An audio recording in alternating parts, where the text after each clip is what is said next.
Ó Mãe Santíssima, intercedei por nós para que possamos bem compreender os ensinamentos de vosso Divino Filho, nosso Senhor e Salvador Jesus Cristo, e as explicações dos pais da Igreja. Ó Virgem Imaculada, ofereço-vos este trabalho e peço que abençoais aqueles que o ouvirem, e que seja para a maior honra e glória de Deus. Amém. Senhor onipotente, purificai o meu coração e os meus lábios. Vós, que purificastes os lábios do profeta Isaías com carvão em brasa, e dignai-vos, por tal modo, purificar-me com a vossa misericórdia, para que possa dignamente anunciar o vosso santo Evangelho. Por Jesus Cristo, nosso Senhor. Amém. Senhor, abençoai-me. Que o Senhor resida no meu coração e nos meus lábios, para que anuncie digna e convenientemente o seu Evangelho. Amém. Evangelho de Nosso Senhor Jesus Cristo, segundo São Lucas. O sinal de Jonas.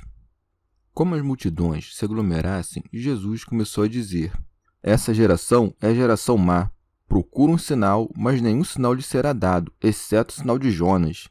Pois, assim como Jonas foi um sinal para os ninivitas, assim também o Filho do Homem será um sinal para esta geração. A rainha do sul se levantará no julgamento, juntamente com os homens desta geração, e os condenará, porque veio dos confins da terra para ouvir a sabedoria de Salomão. Entretanto, eis aqui quem é mais do que Salomão. Os habitantes de Nínive se levantarão no julgamento, juntamente com esta geração, e a condenarão, porque se converteram pela pregação de Jonas. E aqui está algo mais do que Jonas. Comentários dos Pais da Igreja. São Beda. O Senhor se via atacado de dois lados. Uns o caluniavam, dizendo que expulsava os demônios pela virtude de Beelzebu. A estes é que respondera até agora.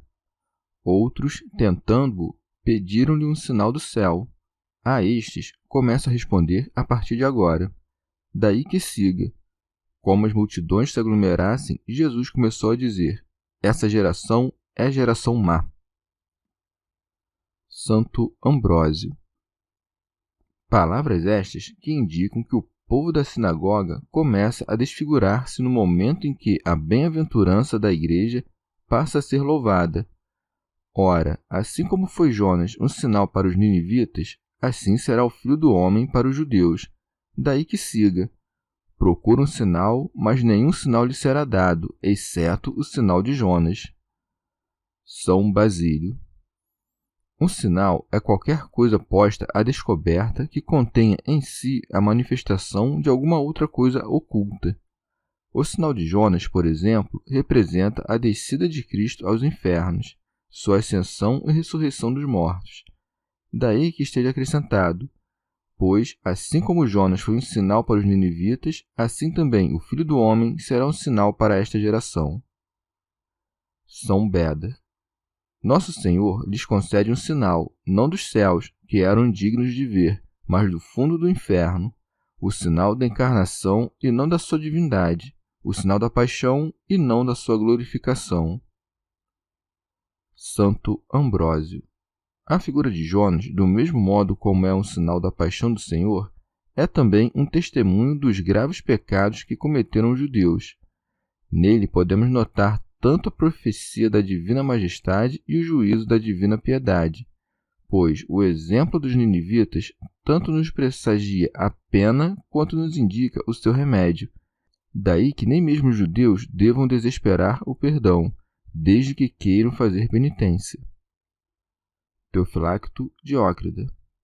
Por um lado, Jonas, depois que saiu da barriga da baleia, com sua pregação, converteu os ninivitas. Por outro, quando Cristo ressuscitou dos mortos, não creu nele a geração dos judeus, o que foi a causa da sua condenação precoce. Desta condenação, o Senhor dá dois exemplos, dizendo: A rainha do sul se levantará no julgamento, juntamente com os homens desta geração, e os condenará. São Beda. Serão condenados, não pelo poder de julgamento que terá Cristo, mas apenas pela comparação com feitos melhores. Daí que siga. Porque veio dos confins da terra para ouvir a sabedoria de Salomão. Entretanto, eis aqui quem é mais do que Salomão.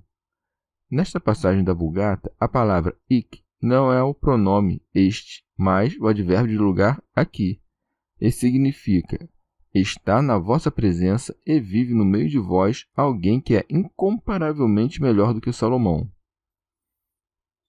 São Cirilo não disse simplesmente, eu sou maior do que Salomão, ensinando-nos assim a nos humilharmos, ainda que sejamos férteis em graças espirituais.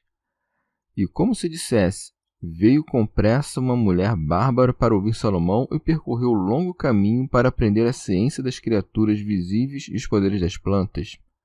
Já vós, que assistis e ouvis a própria sabedoria, ensinando-vos coisas invisíveis e celestes, e dando prova das suas palavras com prodígios e obras, vos revoltais contra sua palavra e passais insensíveis aos seus milagres. São Beda. Se a rainha do sul, de cujo lugar entre os eleitos não há dúvida, se levantará no juízo junto com os reprovados, está manifesto que para todos os mortais, bons e maus, haverá uma só ressurreição, e não se dará conforme as fábulas dos judeus, 1000 anos antes do juízo, mas no próprio tempo do juízo. Santo Ambrósio. Ao condenar o povo judeu, Nosso Senhor expressa de modo esplêndido o mistério da Igreja, que é semelhante à Rainha do Sul, se reúne desde todos os cantos da terra a fim de adquirir a sabedoria e ouvir as palavras do pacífico Salomão, e é uma verdadeira rainha, pois seu reino é indiviso e cresce da combinação de povos diversos e distantes num só corpo. São Gregório de Nissa.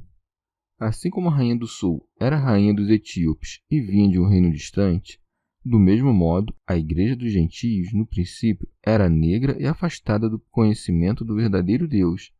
Mas, assim que o pacífico Cristo irradiou seu esplendor, então, em meio à cegueira dos judeus, os gentios se aproximaram e ofereceram a Cristo os aromas da piedade, o ouro do conhecimento de Deus e as pedras preciosas da obediência dos preceitos.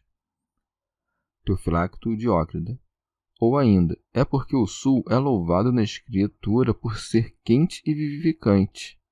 A alma, pois, que reina no sul, isto é, que vive no espírito, vem ouvir a sabedoria de Salomão, o rei pacífico, isto é, eleva-se à contemplação do Senhor nosso Deus, a qual ninguém chegará a menos que reine na vida virtuosa. Em seguida, Nosso Senhor coloca o exemplo dos ninivitas. Os habitantes de Nínive se levantarão no julgamento juntamente com esta geração e a condenarão. São João Crisóstomo. A condenação é declarada ou por semelhantes ou por dessemelhantes. Por semelhantes, como na parábola das 10 virgens. Por dessemelhantes, como os ninivitas, quando condenam os homens do tempo de Cristo, para tornar mais evidente a condenação. Com efeito, aqueles eram bárbaros, estes eram judeus. Estes eram sustentados pelos ensinamentos dos profetas. Aqueles nunca tinham ouvido a palavra de Deus.